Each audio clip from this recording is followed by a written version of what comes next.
The day the aliens came was sunny and clear. Captain Lisa Martinez stood on the bridge of the Earth ship Pathfinder and watched the strange vessel appear on their screens. Her heart beat fast in her chest. This was not how she thought first contact would happen. "What is that thing?" asked Officer Joe Harris, his eyes wide as he looked at the image. The alien ship was huge, at least 5 times bigger than the Pathfinder. It looked like a giant metal bug with sharp points sticking out from all sides. Green lights glowed along its hull. "Send the welcome message again," Lisa ordered. She pushed her dark hair back from her face and took a deep breath.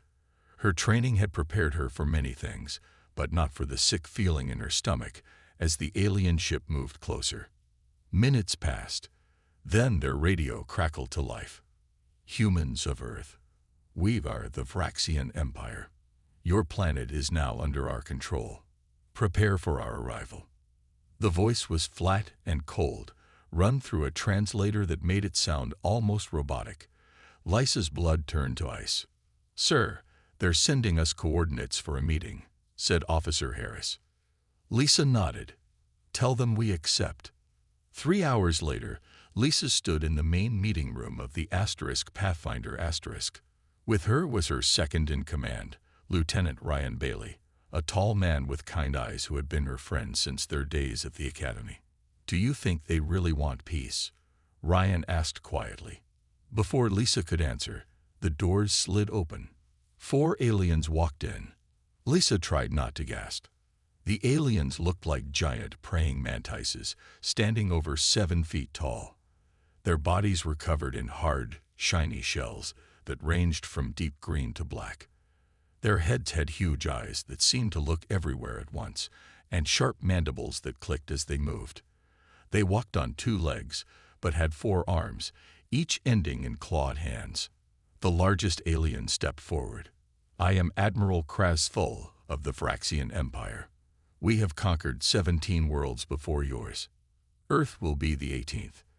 Lisa kept her face calm despite her fear. "I am Captain Lisa Martinez of Earth. We welcome peaceful visitors, but we will defend ourselves if needed." The alien made a strange sound that might have been laughter. "Defend? With what? We have studied your planet for years. Your weapons are primitive." "Perhaps," Lisa said carefully, "but you may find Earth has surprises." Krasful clicked his mandibles. "Yes, we know of your secret weapons, the beasts you control. Our research shows that throughout your history, humans have used animals in war." Lisa blinked in confusion. Was the alien talking about historical cavalry? Military dogs? "We wish to see these war beasts," Krasful continued. "Show us your most fearsome creatures that you use in battle." Ryan gave Lisa a quick glance. She understood immediately. The aliens had somehow gotten the wrong idea about Earth's military capabilities. "Admiral," Lisa said slowly, "modern human warfare doesn't typically use animals anymore." The Admiral's mandibles clicked rapidly. "Do not lie. Our research shows many references to your beast weapons. We have seen your historical records." Lisa wondered what historical records the aliens had seen. Old war movies? Nature documentaries? "Very well," she said, thinking quickly. "I will arrange a demonstration of one of our beasts. We will need time to prepare." 3 of your Earth days," Krasful said. "No more. We are curious to see these creatures before we begin our conquest." After the aliens left, Ryan turned to Lisa. "What just happened?" Lisa looked at the door where the aliens had gone. "I think we just got very lucky. They're afraid of something about Earth, and it has to do with animals." She pulled out her communicator. "Get me Earth Command. Tell them it's urgent. And Ryan, we need to find a very impressive animal, very fast." Ryan nodded, already working on his tablet. "I think I have an idea, but you're not going to believe it." The emergency meeting room at Earth Command was packed. Military leaders and government officials sat around the large table, their faces showing worry and fear. On the main screen was an image of the Vraxian ships in orbit around Earth. General Susan Wong stood at the front of the room. She was a short woman with gray hair and eyes that missed nothing. 17 Vraxian warships, each able to destroy a major city. Our weapons can't get past their shields. We need options, people. Captain Lisa Martinez spoke up. The aliens have given us 3 days. They want to see our beast weapons before they attack. Beast weapons? Asked a man in a blue suit. What are they talking about? Lieutenant Ryan Bailey stepped forward with his tablet. He had been awake all night, looking through the information they had on the Vraxians. I think I know, sir. The Vraxians seem to have studied Earth, mainly through old movies and documentaries. They've seen films with war horses, military dogs, even things like Jaws, and think we use animals as weapons. That's ridiculous, someone muttered. Maybe, Ryan said, but it's also our chance. They're scared of Earth's animals, especially ones that bond with humans. On their world, all animals are wild and dangerous. The idea that we can make friends with other species seems to terrify them. Lisa nodded. If they're afraid of our animals, we can use that. We need to show them something that will make them think twice about attacking us. What kind of animal would scare a race that has conquered 17 planets? General Wong asked. Ryan smiled. I don't think it needs to be scary. It needs to be loyal and smart. Something that shows the bond between humans and animals. And I know just where to find it. The next morning, Lisa and Ryan drove to a small house in the suburbs. It had a neat lawn and flowers by the door. They knocked, and a young woman answered. She had curly brown hair and friendly eyes. Samantha Clark. Lisa asked. That's me, the woman said. Can I help you? We're from Earth Command, Ryan explained, showing his ID. It sounds strange, but we need to talk to you about your dog. Sam looked confused but let them in. As they entered the living room, a golden-colored dog ran up to greet them, tail wagging happily. This is Apollo, Sam said, patting the dog's head. He's 3 years old and very friendly. Lisa looked at the golden retriever. It was a beautiful animal with soft fur and kind eyes. It didn't look like a weapon of war, but maybe that was the point. Ms. Clark, Lisa said carefully, this may sound crazy, but your dog might be able to help save Earth. For the next hour, they explained the situation to Sam, how the aliens were in orbit, ready to attack, how they feared Earth's animals, how they needed to convince the Vraxians that humans had special powers over creatures that the aliens couldn't understand. So you want to use Apollo to scare these aliens? Sam asked, looking at her pet, who was now sleeping peacefully in a patch of sunlight. Not exactly scare them, Ryan said. We want to impress them. Show them something they've never seen before. A human and animal working together as a team. Sam looked doubtful. Apollo knows some tricks, but he's just a normal dog. The Vraxians don't know what's normal for Earth, Lisa pointed out. To them, any animal that obeys a human is amazing. General Wong had given them permission to try this plan, but time was running out. They needed to get Apollo ready for his big performance. Will you help us? Lisa asked. We only have 2 days left. Sam looked at Apollo, who raised his head at the sound of his name. Then she looked at the 2 officers. What do we need to do? Ryan grinned. First, we need to make your dog look more impressive. How do you feel about a high-tech collar with flashing lights? And then, Lisa added, we need to teach the aliens what it means to unleash the beast. The training center at Earth Command was usually used for soldiers, not dogs. But today, Apollo the Golden Retriever was the star. Sam watched as the military trainers worked with her pet. She felt proud when Apollo quickly learned each new command. The dog seemed to enjoy all the attention. He's a fast learner, said Kate Wilson, the head animal trainer. She was an older woman with short gray hair who had trained animals for movies and the military. Most dogs take weeks to learn these tricks. Apollo picked them up in hours. Sam smiled. He's always been smart. I've had him since he was a puppy. Across the room, Lisa and Ryan were working with the tech team. They had designed a special collar for Apollo that looked very high-tech, but was actually quite simple. It had small blue lights that blinked in patterns and a tiny speaker that made soft beeping sounds. The collar wouldn't hurt Apollo, but it would make him look more impressive to alien eyes. "What do you think?" Ryan asked, showing the collar to Sam. Sam examined it carefully before nodding. "It looks good, but will Apollo wear it? He's not used to things like this." They put the collar on Apollo. The dog seemed confused for a moment, shaking his head slightly. But when Sam gave him a treat and praised him, he quickly forgot about the strange new collar. "Now for the commands," Kate said. "We need Apollo to respond to specific words that will seem impressive to the aliens." For the next several hours, they trained Apollo to do his usual tricks, but with new command words. Instead of sit, they used engage. Instead of stay, they used hold position. When Apollo rolled over, they called it evasive maneuver. "This is silly," Sam said, laughing as Apollo did a simple paw shake that they now called initiate contact protocol. "Maybe to us," Lisa replied, "but to aliens who have never seen a dog before, it will look like Apollo understands complex commands." By evening, Apollo was tired but had learned all his new tricks. The team decided to let him rest before the big day tomorrow. That night, Sam stayed in quarters provided by Earth Command. Apollo slept on the bed next to her, snoring softly. Sam couldn't sleep. She kept thinking about what would happen tomorrow. What if the aliens weren't impressed? What if they attacked Earth anyway? There was a knock at her door. It was Ryan, also looking like he couldn't sleep. "Sorry to bother you," he said. "I just wanted to check if you and Apollo are ready for tomorrow." Sam nodded. "As ready as we can be.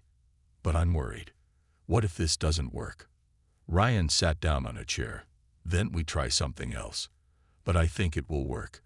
The Vraxians are genuinely afraid of the bond between humans and animals. It's something they've never experienced on their world. It's strange to think that something as simple as friendship with animals could save us from alien invasion," Sam said, petting Apollo, who had woken up and was now wagging his tail at Ryan. "Sometimes the simplest things are the most powerful," Ryan replied. "The bond between your species and mine goes back thousands of years. Dogs and humans evolved together. That's pretty special when you think about it." Sam looked at Apollo and smiled. "I never thought my dog would save the world." "Well, he hasn't saved it yet," Ryan said with a small laugh. "Tomorrow's the big test." The next morning, Sam woke early. Apollo seemed to sense the importance of the day and was on his best behavior. The tech team helped fit him with his special collar and harness. The harness had more lights and what looked like small devices attached to it. They were just for show, but they made Apollo look like a high-tech military animal. "You look very impressive," Sam told Apollo, who wagged his tail happily, not understanding how important he was. Lisa appeared at the door. "It's time.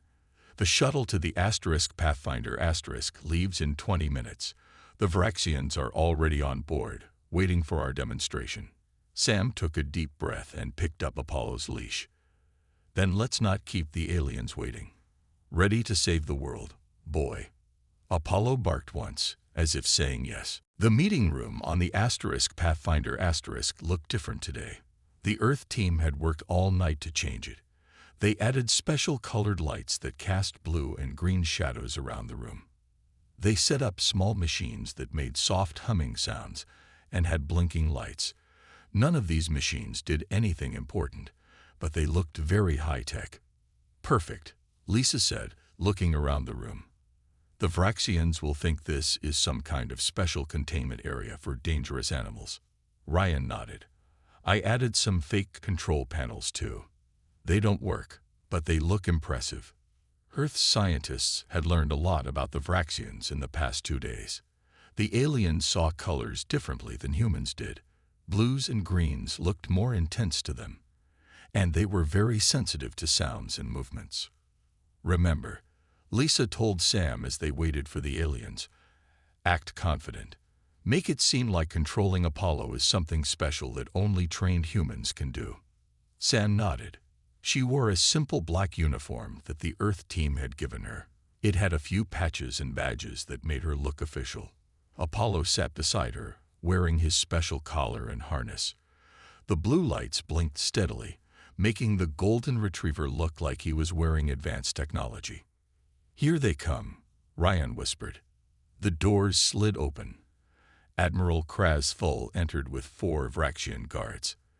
The aliens moved carefully, their large compound eyes taking in everything. When they saw the change room with all its lights and fake technology, they seemed impressed. "Captain Martinez," Krasful said, his translator making his voice sound flat. "We are here to see your beast weapon as promised." Lisa stepped forward and bowed slightly. "Admiral, thank you for coming. We have prepared a demonstration of one of our companion class hunter units." "Companion class?" the alien asked, his mandibles clicking. "Yes," Lisa explained. "This is a beast that lives with humans.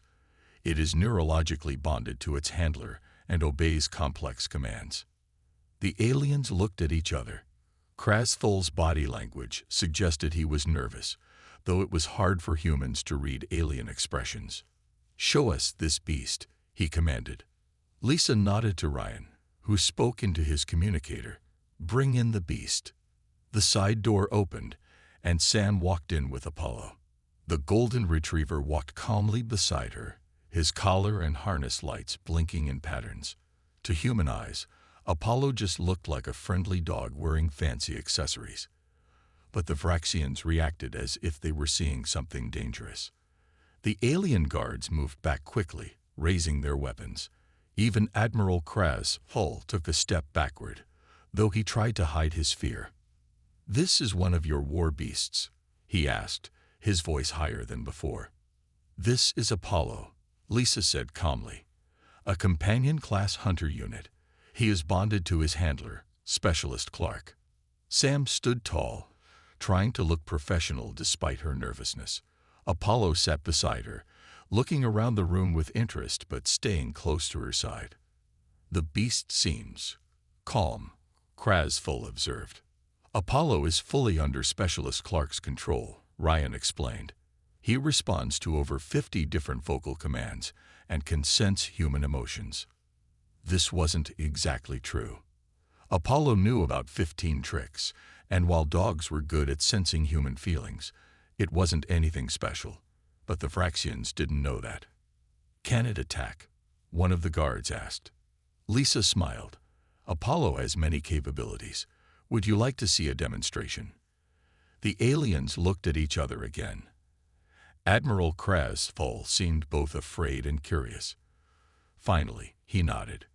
"Yes," he said, moving further back. "Show us what this beast can do."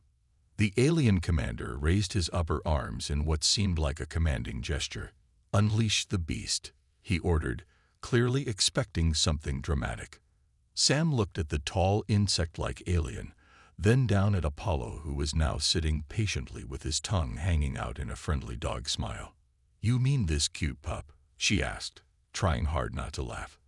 The alien translator struggled with her words, and Admiral Krasful's mandibles clicked rapidly in what the humans now recognized as confusion or agitation. "Do not mock us," he said. "We have seen records of these creatures in battle. Show us its power." Lisa stepped in quickly. "Of course, Admiral. Specialist Clark will now demonstrate Apollo's capabilities." Sam took a deep breath. It was time for the show to begin. Sam stood tall and looked at Apollo, who watched her with bright eyes. The room was quiet. Even the Vraxian guards seemed to be holding their breath, waiting to see what the beast could do. "Apollo, engage," Sam said in a clear voice. Apollo sat up straight, his ears perked forward. "Target assessment," Sam commanded. Apollo looked around the room, his head moving from side to side. It was a simple look command they had practiced, but to the aliens, it seemed like Apollo was scanning for threats. "Target identified," Sam said, pointing to a small box that Ryan had placed on a table earlier. "Locate and retrieve. Apollo trotted over to the table. He sniffed around, found the box, picked it up carefully in his mouth, and brought it back to Sam. It was a basic fetch trick, but the aliens watched with wide eyes. The beast found the hidden object. One guard whispered, "How did it know it was there?" Ryan smiled. "Apollo's sensory abilities are far beyond our own. He can detect objects by smell from great distances." This was true about dogs, but Ryan made it sound much more impressive than just a good nose. "Emergency protocol activate," Sam said next. Apollo immediately lay down on the floor and rolled to his side, playing dead. To the Vraxians, it looked like the dog had somehow shut down on command. "What happened to it?" Admiral Kraz asked, leaning forward slightly. "Apollo has entered stealth mode," Lisa explained. "In dangerous situations, he can appear inactive to fool enemies." The Admiral's mandibles clicked rapidly. "Fascinating and disturbing." Sam gave another command, and Apollo jumped back up, looking alert. She ran through several more tricks that they had practiced. Apollo sat, stayed, rolled over, gave his paw, and barked on command. For the final trick, Sam had hidden a small toy in the room earlier. Now she told Apollo to find it. "Apollo, locate hidden target, stealth approach." The golden retriever trotted around the room, sniffing carefully. He found the toy hidden behind a panel and gently pulled it out with his teeth. The Vraxians watched as Apollo brought the toy to Sam, his tail wagging happily. "Good job, boy," Sam said, forgetting for a moment that she was supposed to be formal. She patted Apollo's head, and he licked her hand. Admiral Kraz stepped back quickly. "The beast shows affection to its handler." "Of course," Lisa said. "The neural bond between beast and handler works through positive reinforcement." This was just a fancy way of saying that dogs like treats and pets when they do good things, but the aliens didn't need to know that. "And this is just one of your beasts?" the Admiral asked. "Not even a military-grade unit." "Apollo is a standard companion model," Ryan confirmed. "Our actual military units are much more advanced." This was a lie, but it was needed to protect Earth. The truth was that military working dogs were trained differently, but weren't more advanced than Apollo. "I see," Admiral Kraz said slowly. He turned to his guards and spoke in their own language, the clicks and whistles of their speech, not translated. The guards seemed upset, making sharp gestures with their upper arms. Finally, the Admiral turned back to the humans. "How many of these beasts does Earth possess?" Lisa smiled. "Would you like the exact number, or would an estimate be enough?" "An estimate will suffice," the Admiral said. "Approximately 1 billion, Lisa replied. This was an exaggeration. There were maybe a few 100 million dogs on Earth, not a billion. But the number had the desired effect. The Vraxians all stepped back, their mandibles clicking frantically. 1 billion, Kraz repeated. "And they all live among you, in your homes."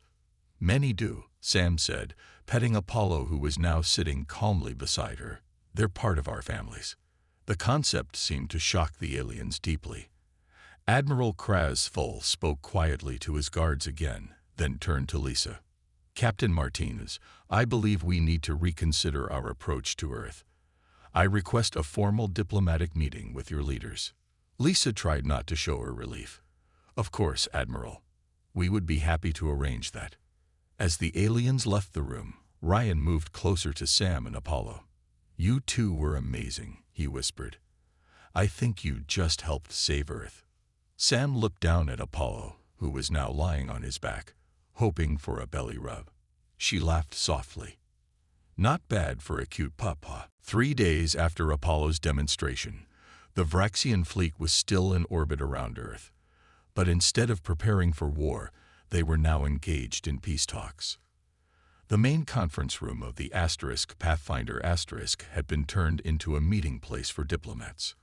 Earth leaders sat on one side of the large table, while Admiral Kraz and his officers sat on the other. Captain Lisa Martinez and Lieutenant Ryan Bailey stood near the Earth leaders, ready to help if needed. "So your research on Earth was based mainly on old movies and videos?"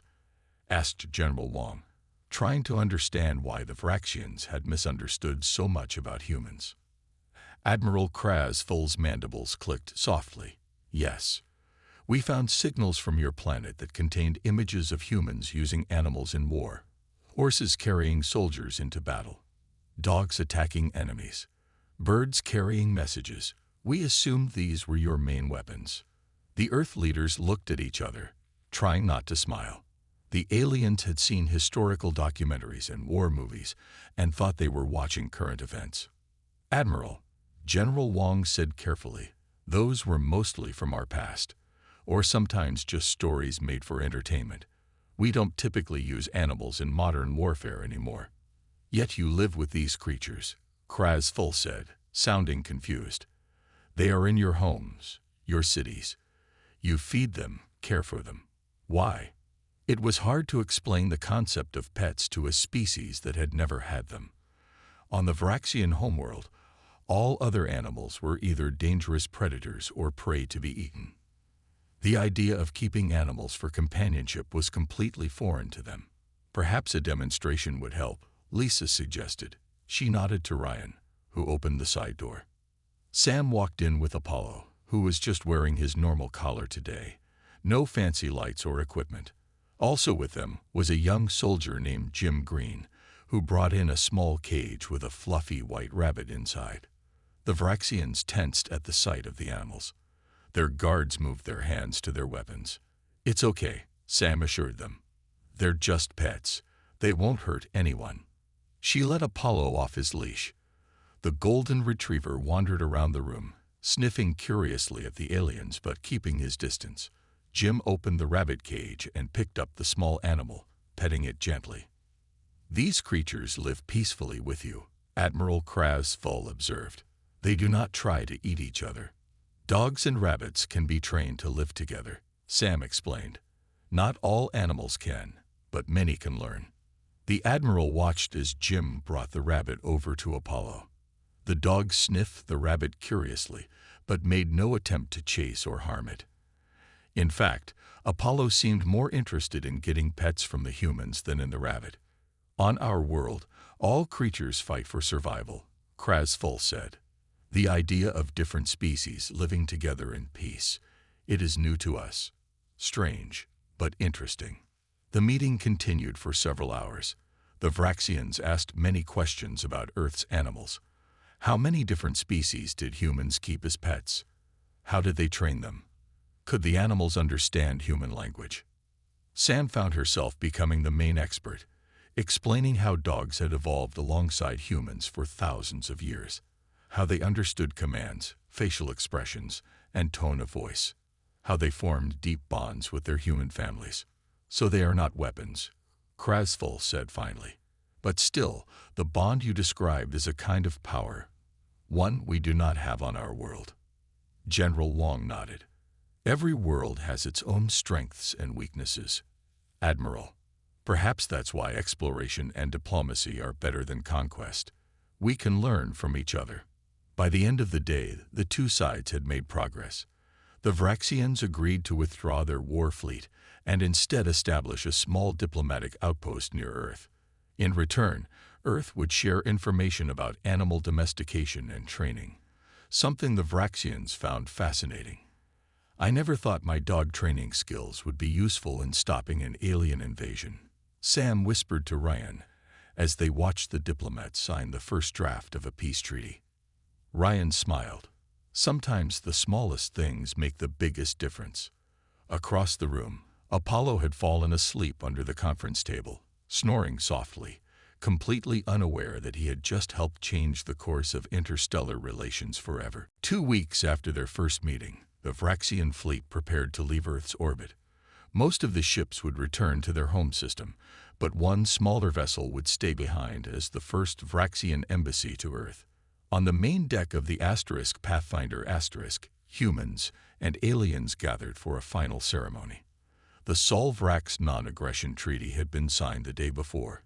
It was the first official peace agreement between humans and an alien race. Captain Lisa Martinez stood proudly as General Wong and Admiral Kraz Full shook hands.